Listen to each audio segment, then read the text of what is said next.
Hi, I'm Suneera and I'm a mom of two, a daughter of an immigrant, and an unlikely entrepreneur who went from scaling an idea to $1 billion business. Yes, $1 billion business. Along the way, I learned that less than 2% of female founders ever hit 1 million in revenue, and I became obsessed on a mission to change that. I believe that there is so much gatekeeping in business knowledge, and that we as female entrepreneurs should be learning from other female founders and leaders who have broken the statistics. Since I never went to CEO school, I've had to learn it all the hard way, but you shouldn't have to, because we believe that you deserve to have it all. And honestly, nothing bad happens when women make more money. Grab a seat because class is officially in session. Welcome to CEO School. So without further ado, Jessica, I would like to invite you for an incredible next 40 minutes of just this amazing dialogue on your background, on public speaking, on PR, and how we can really find the confidence to share our stories and our voices.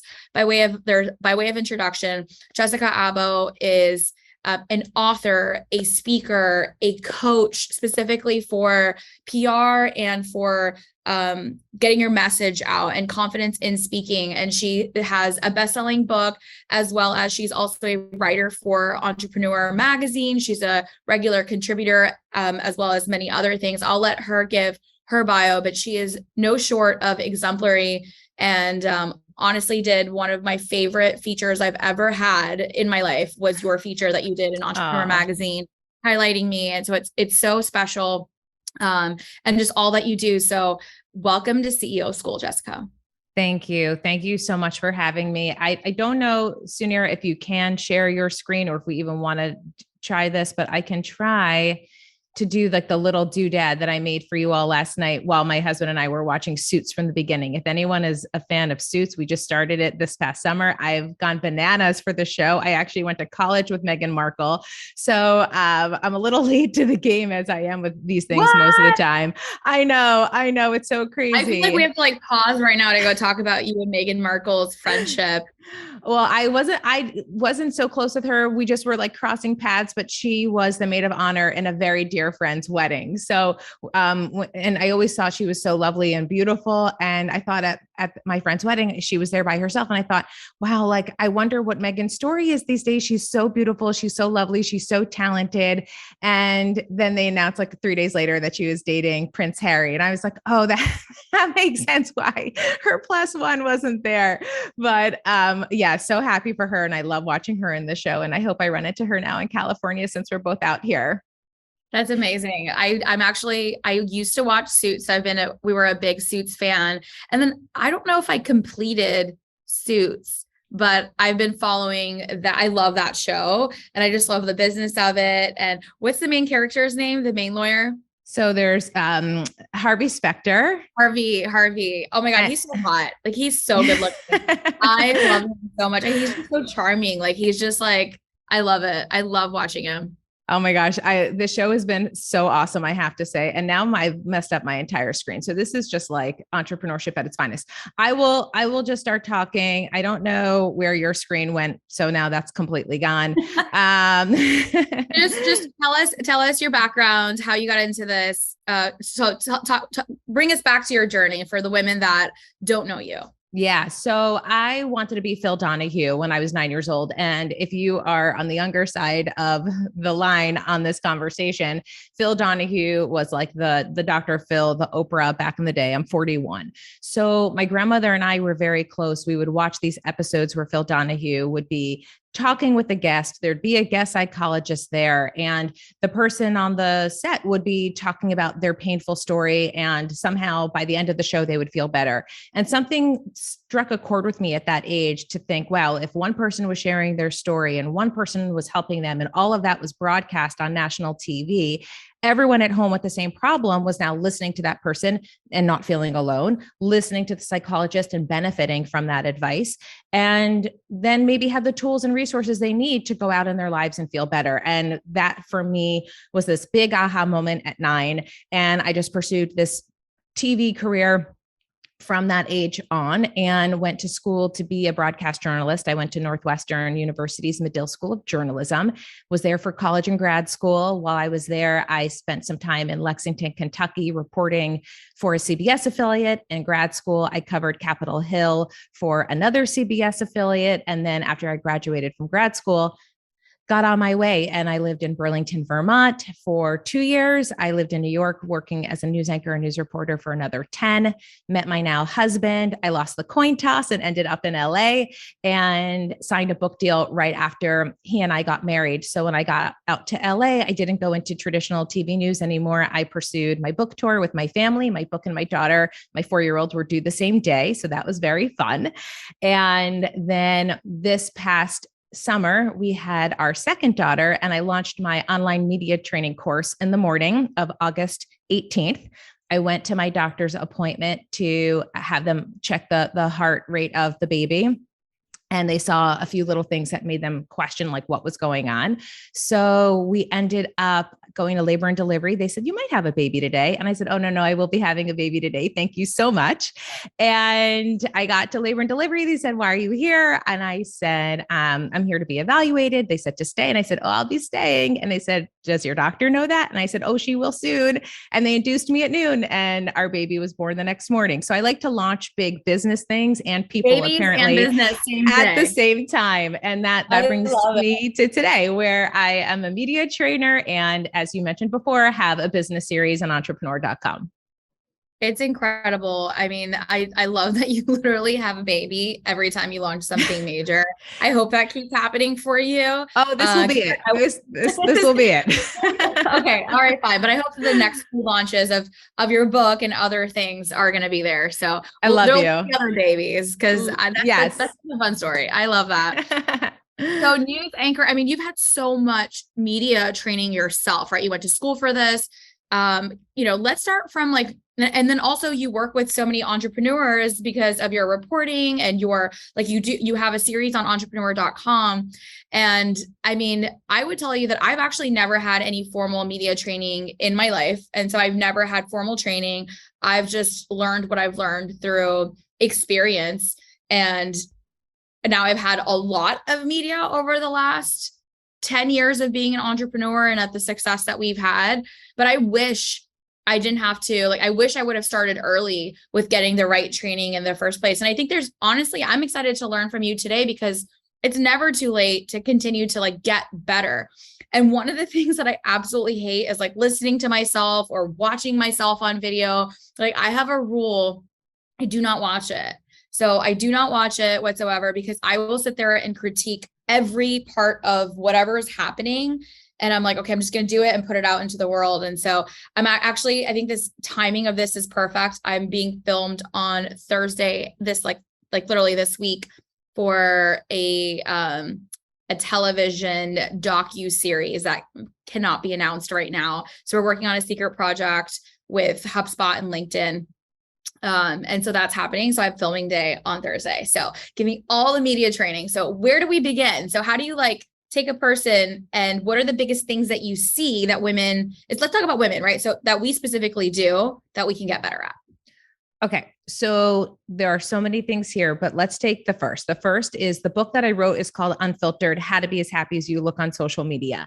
And the book gave me an opportunity to interview a bunch of psychologists and learn what is the link between our psychology and technology. So I just want to start this section of our chat with, if you are someone who goes online and you fall into that compare and despair trap, you are not alone.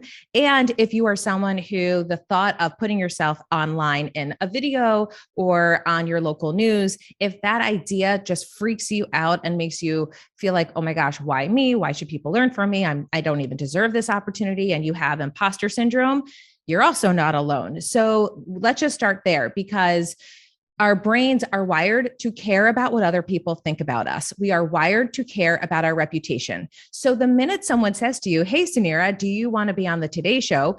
Your first thought might be, yes, oh my God, this is amazing. This is the Today Show. I've watched this since I was a child. And then all of a sudden your brain goes, wait, oh my God, but you have to look good and you have to sound good and you want to be able to retrieve the perfect thought at the perfect moment. And then you start to go, can I do this?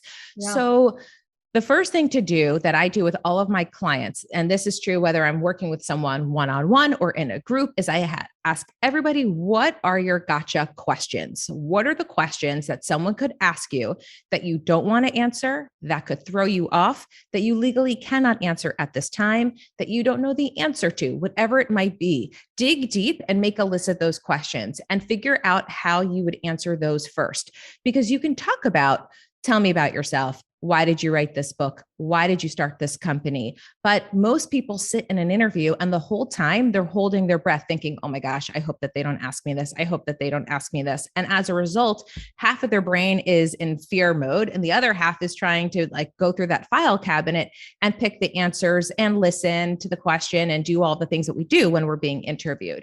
So first, start with your gotcha questions. What are the things that you are afraid someone might bring up, and address those in your practicing sessions? Number one.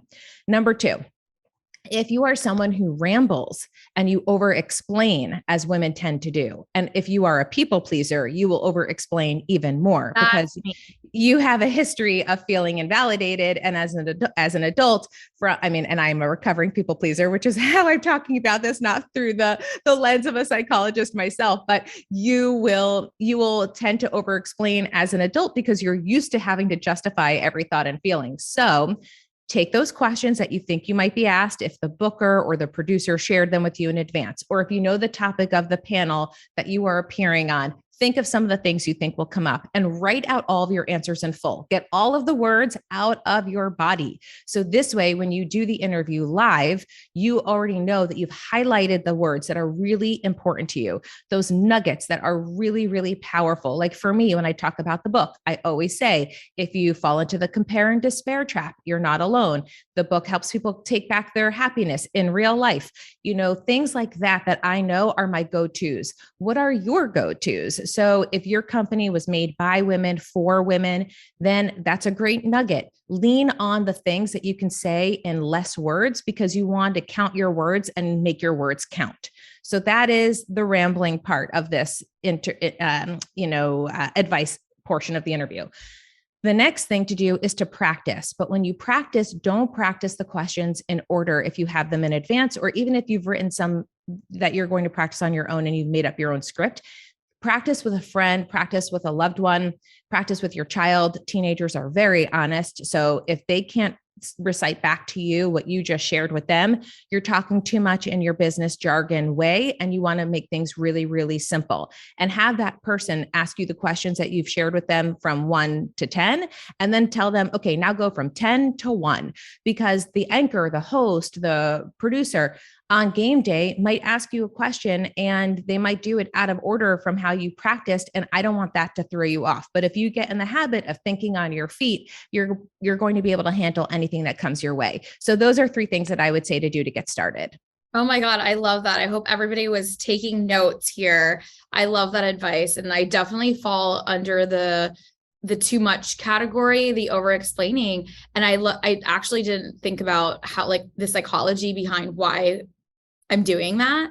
And I do think that it's probably because as women, like I don't have voices. Like I have to over justify everything to everyone all the time. And so that's, I think, where the over explaining definitely comes from. So I love that. I would say also something that what I struggle with when I think thinking on the feet, I love that. I think that is something that I learned through experience just because I've done so many interviews and it never goes according to exactly how they outline it. It's where the conversation leads.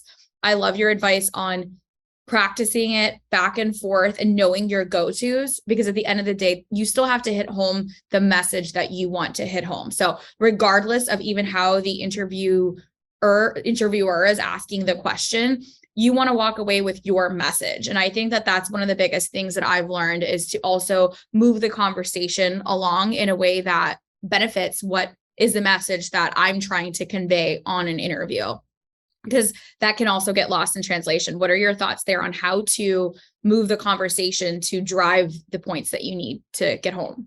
So I have been at this for 20 plus years, and I can tell you the number one reason why someone wants to kick themselves after an interview is because oftentimes if someone comes to your office to do an interview and it's not live, they will say to you at the end of the interview, Suneera, is there anything you want to add? Is there anything I didn't ask you that you want to share? And I can't tell you how many people say, no, we're good. That was everything. We covered it all. And then after everything is packed up and the crew has left, they think, oh my gosh, why didn't I mention our website? Why didn't I mention this upcoming 5K that we have? Why didn't I blah, blah, blah? So make sure that you have something ready to go, or take that opportunity. If you answered a question that you weren't totally crazy about during the interview, take that opportunity to just redo that answer. Because I can tell you in my reporting days, 99.9% of the time, that was the soundbite I used. And here's why. People think the interview is over. They don't feel like they're under as much pressure anymore. People feel like they've done everything that they need to do and they can go home and feel good about it. And it's like this throwaway thought. Well, that throwaway thought often is the best. It's the best. It's the most organized, and it's the most powerful, relatable, meaningful thing that that person has said in the course of 30 minutes. So don't lose that opportunity. And even if you're live and they say, okay, Suneera, we have 10 seconds left. Where can people go? I can't tell you how many people don't know their website, or they don't have a website. So make sure you know where people can go. Or if you're someone who just pivoted and you have a bio on your company website and people have for the last 10 years been getting in touch with you through your old company website, make sure you know where you want people to go from this day forward, because you want to be prepared. So that's that. And then in terms of how to be prepared regarding your messaging. So look, you don't want to be a sleazy salesperson the whole time and everything that they ask you. Like if you said to me, okay, so Jessica, tell me about, why you're so passionate about public speaking. And I said, thanks so much, Suneera. I have a MasterClass starting in November and an online course that you can get $100 off today. You'd be like, okay, well, all that might be true. Like, why are you telling me that now? This is so awkward. But people do that. Like people are that intentional with their messaging, especially when the answers have been written for them from a publicist, from someone on their PR team, from the corporate communications person in their company who then had legal approve the sound bites. They are so nervous to go off script, but that's what they sound like. They sound like, oh, this is not even an appropriate time to be talking about these things. Why are they talking about these things? And now no one wants to listen anymore. So you want to be intentional. You want to get your messaging in, but you want to do it in a way where you're always answering what the person has asked you. And when appropriate, bring it in. And if you get one of those questions that you don't want to answer and you need to pivot, that's a great way to pivot. So if you said to me, Jessica, how much do you make in a year? And I'm not at a point where I'm talking about revenue, which a lot of founders don't feel comfortable for whatever reasons, talking about, investments or what have you. You can say, listen, I can't share those numbers right now, but what I can tell you is we are offering new services right now for a limited amount of time, blah, blah, blah, blah, blah. So all of that information is great. You just want to use it to the best of your ability at the right moment. I fully agree with that. And I think it's all about being strategic, right? At the end of the day, every single conversation, it's a conversation. And I think also having fun is so important. You can definitely tell interviews, like, especially I interview like on the podcast, right? So we actually had our 200th episode on Monday. 200 episodes. I was literally listening to it on the drive the other day. And I actually don't listen to like all of them in post-production. I just make sure like, okay, how is it? Like I'll listen to a little bit of it. And on the 200th episode, I was in tears, Jessica. I was like, oh my God, I've been so consistent. And I started this podcast 3 years ago in March of 2020. And my podcast manager, she sends me like our weekly downloads and our stats. And like, I got this week's stat report, and I didn't even realize that we had recorded our 200th episode.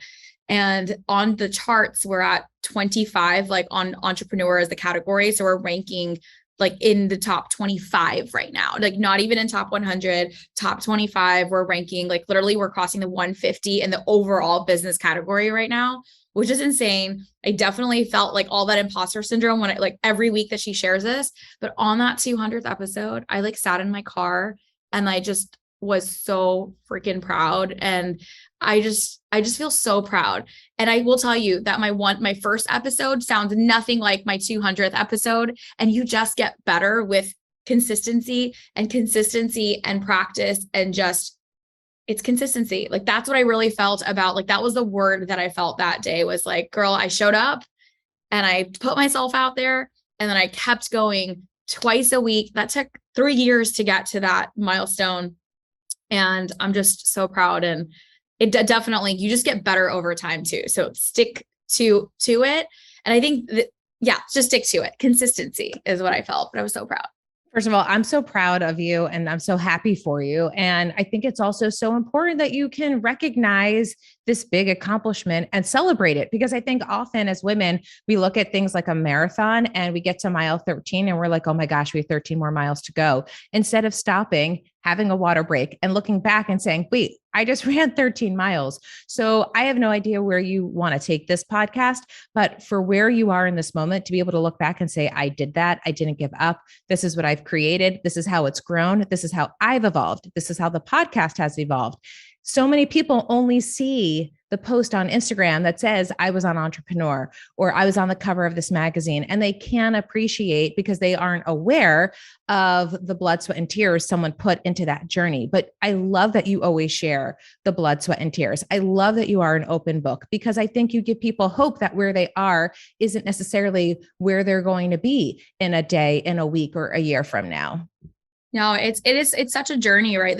All of this is, everything is a journey. And I think it's about embracing that journey, and it's about sharing your story. And I think that's so important. And that's something that we received press early on in the company. So I think there's a misconception. I'd love to kind of pivot here into this direction. I think there's a misconception, and you're on the other side also as a reporter as well. And so you're looking through stories. I think the last time you were on the podcast, this was definitely something you and I were talking about, on how to even attain press.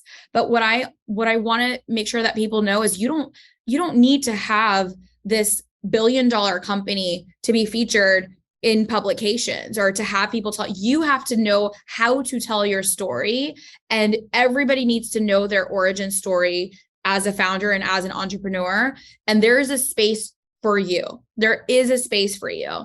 And so I'd love to share kind of your your experience and how women can start attaining that credibility that they deserve, and and how to actually cultivate that founder story. Because I find so often, and I'm sure you do as well, that not only women, like, they discount themselves so much, they feel like they don't even have a story to share. They have to achieve, like, in order for me to have a story, I must have already accomplished XYZ.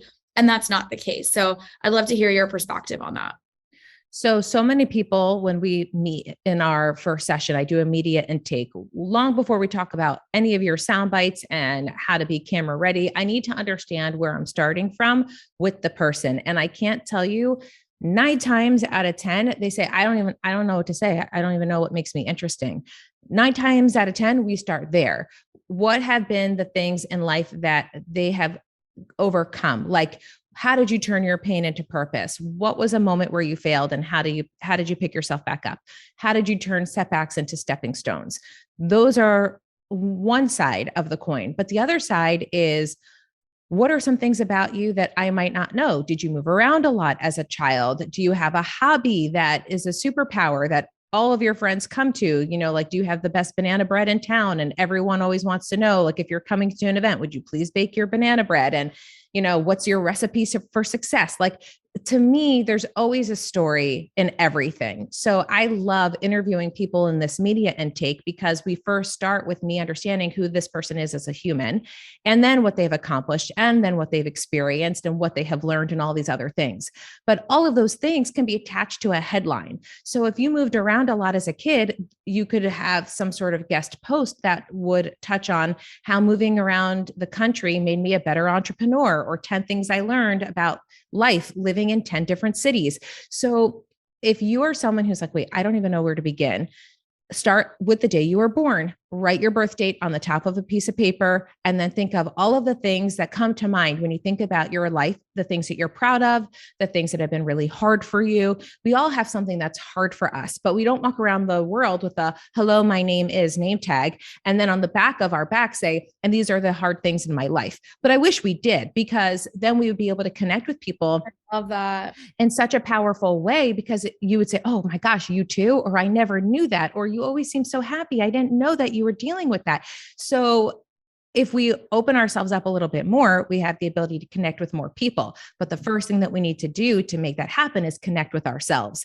And I think if you go through that exercise of what makes me me, you'll find in there is something that's really interesting to you, but really, really interesting to someone else. There's this meme on social media I see from time to time, and it says something along the lines of, what you're going through now is going to be someone else's survival guide. And I think about that all of the time, especially with our fertility journey, because I didn't share anything on social media about our loss.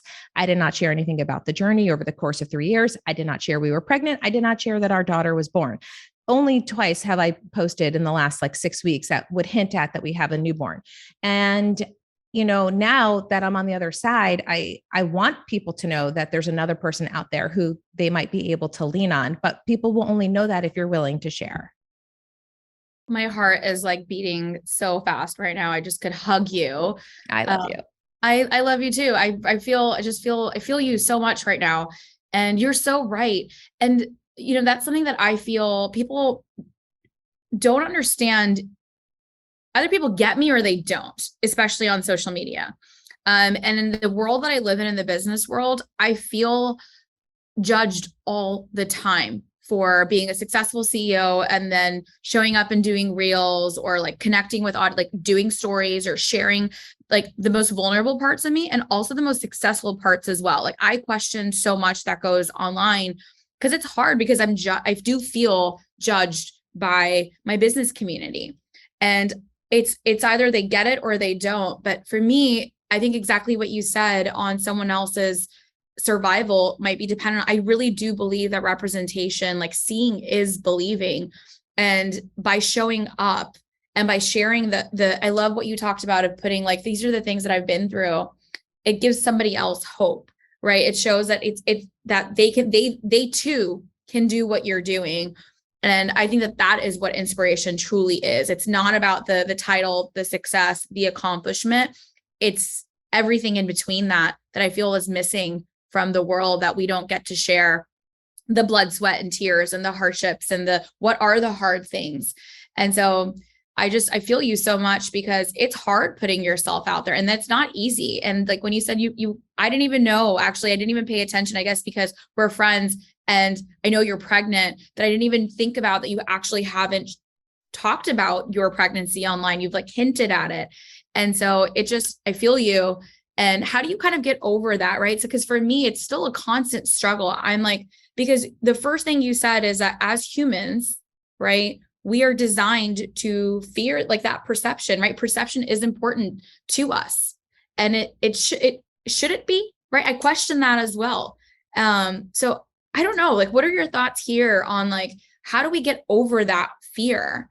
I get over that fear by knowing my why and sticking to that every day, but it's not easy.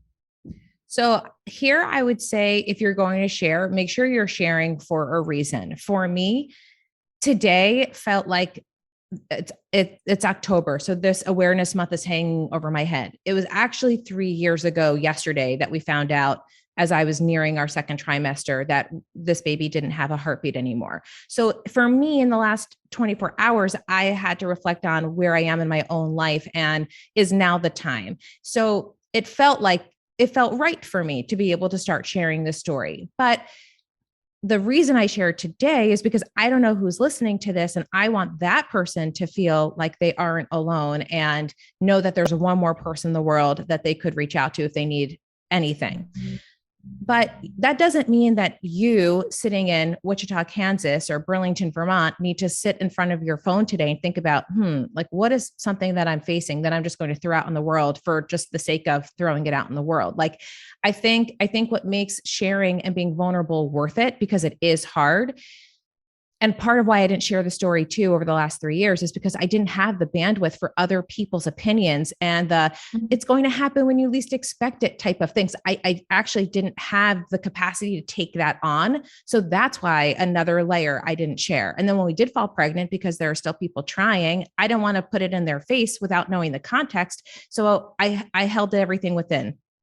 But if you are someone who is you're going through something or you have overcome something and you just can't keep it inside anymore, and you are ready and you are at a place where you can take people's questions and comments, then maybe this is the time to put it out there. Maybe you want to put it in a book, or you want to put it in a guest post, or maybe you're just sick and tired of seeing everyone around you. Maybe it's not something that's just so personal. Maybe it's just you have a stage fright or imposter syndrome and you haven't been putting yourself out there for those reasons. Maybe you're just sick and tired of feeling that way and you think, I cannot stand seeing my business competition on one more interview when I have more experience, I have more customers, I have, just as much to say, if not more. Maybe you just feel like this is your moment. So now you're going to be vulnerable and put yourself out there because you know that people want what you are selling and you don't want their money going someplace else when you feel really worthy of, their support and their loyalty given who you are as a business.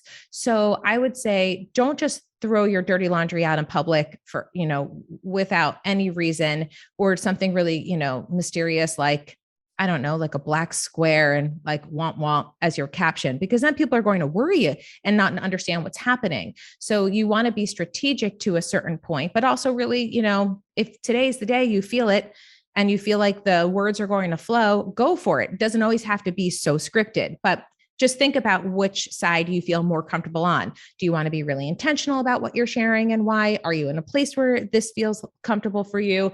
Or do you want to just throw it out there, see if it lands? And if it does, you'll figure out what to do with this information you've shared moving forward. I love that advice.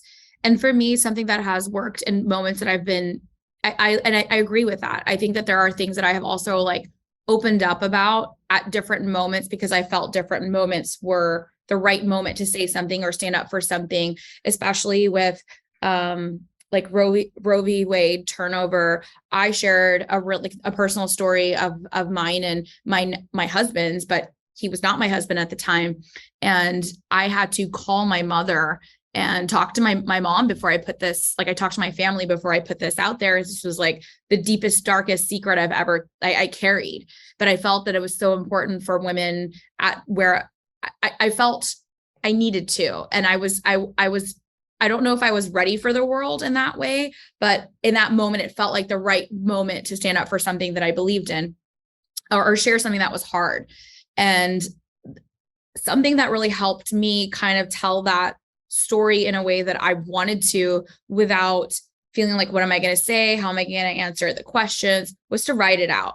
And so that's something that I use as a tool, and everyone who follows me knows, I journal, and it has been the most therapeutic thing in my life. I would say that it helps me get so grounded every morning. It's not this huge process. I don't have this crazy morning routine. I journal when I can. And, that was a way, when I write my words, I can be thoughtful about the words that I choose. And so I release that story almost as just what, the words that I would have spoken, but from a, here's from a statement perspective, from written words versus me just showing up to deliver it because I probably would have been too emotional or whatever it was. So that was something that I used to write out the story in the words that I would choose with thought versus with just sharing. So that really helped me. I remember when you shared and I reached out to you and I had just interviewed you, and you and I had spent quite a bit of time going back and forth about your story and your parents and how they played a role in your life. And even though I felt like I knew you, I didn't know everything about you. And when I read this component of your life and I read this page from your story, it immediately just put our friendship on a different level because that's what sharing can do. And that's how customers feel. And that's how readers feel. And that's how patients feel. So we're all human beings at the end of the day. And I think also if you're someone who isn't sure if you are ready to share something, maybe wait until it pops up in the news cycle, or it's an awareness day, or there's a new movement, or something just feels timely that you feel like you want to be part of the conversation, and only join the conversation when you feel ready would be my advice. And then you had asked a question a couple of questions ago about putting yourself out there, being vulnerable. And just one thing I wanted to add is that I don't plan on starting a company like Stacks anytime soon. I don't plan on going to medical school anytime soon. I don't plan on starting a jewelry line, a clothing line. There's just a billion things I don't plan on doing anytime soon. So if you are someone who has a talent, and that is every single person listening to this. But if you are someone who has gone through the training and you have the experience, then someone like me wants to learn from someone like you. So when you have imposter syndrome, just remind yourself that you are the expert and you have something to share. And there are people in the world who are not going to go out in the world and do what you have done because they can't. And if you are feeling like, oh, but I don't know, then start collecting your treasures. Find those testimonials from your clients. Find those great Yelp reviews. Find those just DMs or emails that people have sent you to say, you or your product or your story really helped me, and put them in a folder on your phone, or print them out and put them in a binder and keep them nearby. Because sometimes we have these moments where we feel really crappy about our day or where we are, whether we had a bad parenting moment, whether we had a bad item that was recalled, it doesn't matter. You just remind yourself that that one moment does not define everything about you and your business, or everything about you and your life and your relationships, and go back to the things that really make you you. And if you forgot what those are, then lean on the people in your binder or in that folder on your phone to remind you. I love that. And it's solid advice for every single human, and especially for women, because it's so hard for us to even taking credit, right? Like when I was in corporate America, anytime a manager would ever say anything nice or send me an email, I would save it into a folder.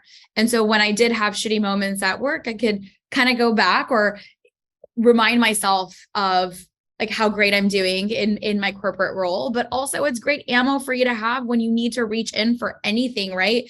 It's proof, right? And so building your proof around, and what we as women want is that proof, because we don't believe it ourselves until we get that piece of data or that certificate or that diploma or the whatever. Use that as your proof in your story. So I love that advice.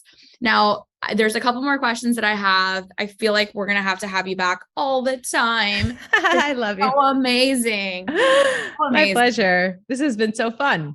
It really is. And we didn't even plan for the conversation to go in this direction, which I love that. Jessica, for just to kind of close out on the public speaking, parts of it, I'd love to also get some tips for like speeches and keynotes and live presentations. If you can kind of maybe walk through some of things that was like, we talked a lot about like media interview, but I'd love to maybe talk about speaking, whether it's to like a live group, whether it's on Zoom, or that could be like, a TED talk, right? So like, how do you, what are your best tips as the expert here for us? So my first tip, if you're doing anything on Zoom, is just to make sure that you practice having the proper eye contact. So right now I'm looking at the little green dot on the top of my laptop. So it looks like I'm speaking directly to you, Suneera. But the minute that I break my eye contact and I start looking at the screen, which is where you would be appearing, or someone would see the audience appearing, then it looks like I'm speaking down. And then there are other things like iPads and other computers out there. I'm on a MacBook Air where the camera is lower. So when you look down, you're actually looking at the camera, but you look like you're looking at the corner or off to the side completely. So just know where the camera is on your device, and to the best of your ability, try to interact with that camera as much as you can, so the people who are watching you and listening to you feel like you are speaking to them directly. So that is a production tip for when you're presenting virtually. Mind blown right now, because I'm looking at you on my screen and I'm not looking into the camera. And so I'm going to be looking at the green, but it's hard. It is hard. You definitely have to practice that. Over time, it will feel less awkward. I'm so used to it now. I don't even notice. Yeah, I'm mind blown with this one right now. That was we're all on Zoom all day. But this is one of those things that if you can't do it, even if you break eye contact from time to time and go up to the camera, that at least helps. Or if you are being interviewed in the moments where the person is asking you the question and you don't have to be thinking about your answer or speaking in the moment, in real time, that's a great time to just look up and listen and, and do all of the things looking at the dot. Okay. But in terms of the actual content, so I like to make sure people know what kind of speech they want to give. So if you are someone who is not funny, do not put pressure on yourself to start with a joke. If that is not who you are as a person, you might be someone who's really curious. So you might start your speech with a question, that asks the audience, that people have to raise their hands or something, along those lines. But don't be something that you're not just because you think that is what public speaking requires. Public speaking works well when you are your most authentic self and you feel great. And I mean, really great about your material. So if you want to be someone who has more of a hero type of speech where, you had to overcome something, that's one way to go about it. If you are someone who's really linear and you want to tell your story and walk someone through the beginning of time to where you are today, that's a different kind of feel for a speech. But there doesn't need to be a sort of formula that you have to follow every single time because different audiences require different things. Now, that doesn't mean you can't take what I like to call your menu. So I like to, when I work with clients, I like to figure out what are the big themes that they like to talk about. What are the things that when they are driving in their car and they have 5 minutes from their house until they get to the grocery store and they need to call someone back because they had one question, what is that person's one question that they find themselves answering 100 times a week? Chances are that's advice that they give over and over and over again, and it falls under a theme. Maybe everyone wants to know how you do it all, and there's like this time management hack that you have. Okay, well, when you get to the advice portion of your speech, that life hack should be one of your 3 tips, but that doesn't necessarily mean that has to be the whole speech. You just want to think of the things that are part of your menu because maybe you're giving a speech to, I don't know, people who are experts in time management. So that's not necessarily the tip that you would share with that group. But if you have your list of 10 things on your menu, maybe for this speech, you're going to use anecdote 1, 5, and 7. And for something else, you're going to use 2, 4, and 6. Because once you had the content that makes you you, it doesn't change all of that much. Just the way you use it changes and how you group it with other things might change. So the woman who I'm chatting with after today, we're on our last session. Her speech is this week. We're practicing it one more time, but that's what we did. We laid out all of the things that she could talk about that she felt would match the topic she was given to speak about. Of those stories, we picked the ones that she was the most excited to share this week. Last week, it might have been different. Next week, it might be something else. But she picked the stories that she was the most excited to share with this group in this environment at this stage of time. And then we kind of grouped it into the themes that match the keynote theme of the day because the organizers gave her a theme to follow.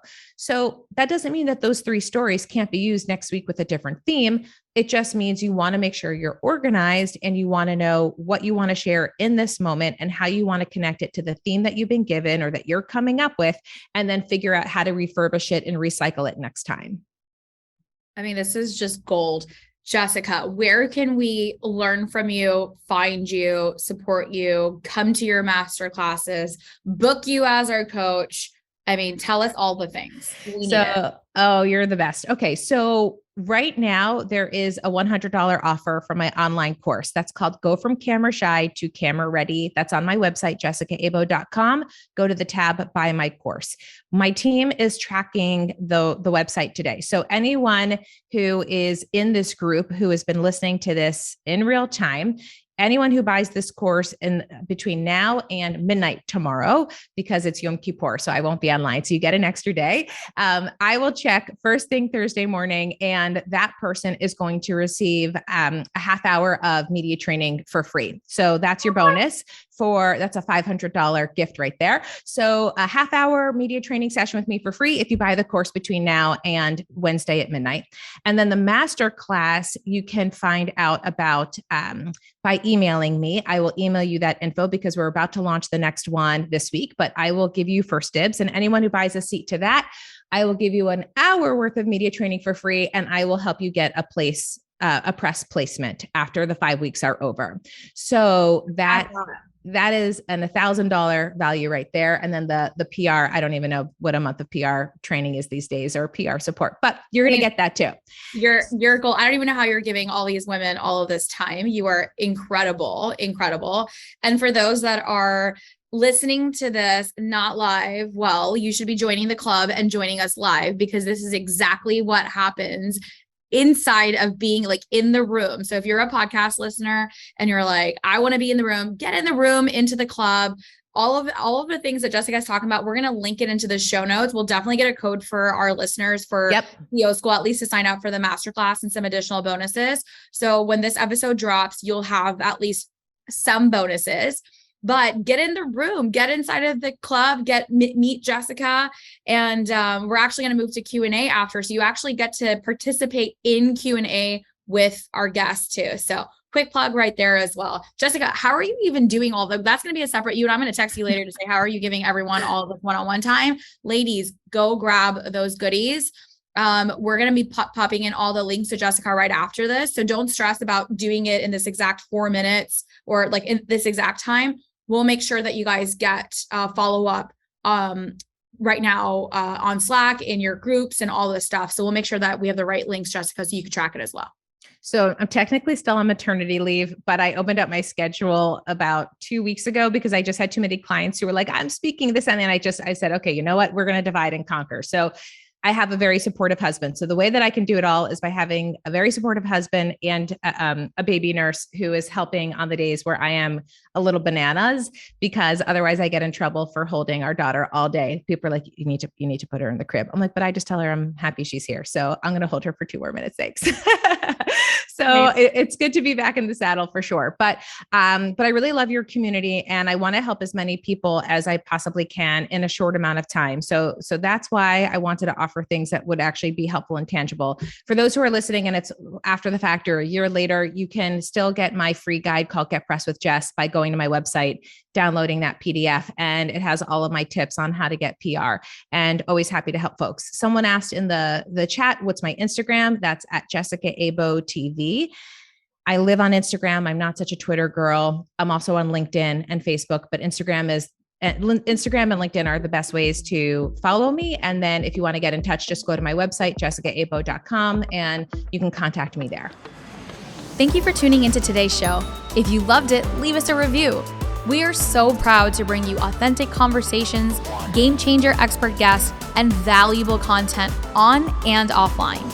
The best compliment you can give us is by screenshotting today's show and tagging us on Instagram at CEO School and at Suneera Madani. We are obsessed with swag, so don't be surprised if we want to send you some. Thanks for tuning into class today, and remember, nothing bad happens when women make more money.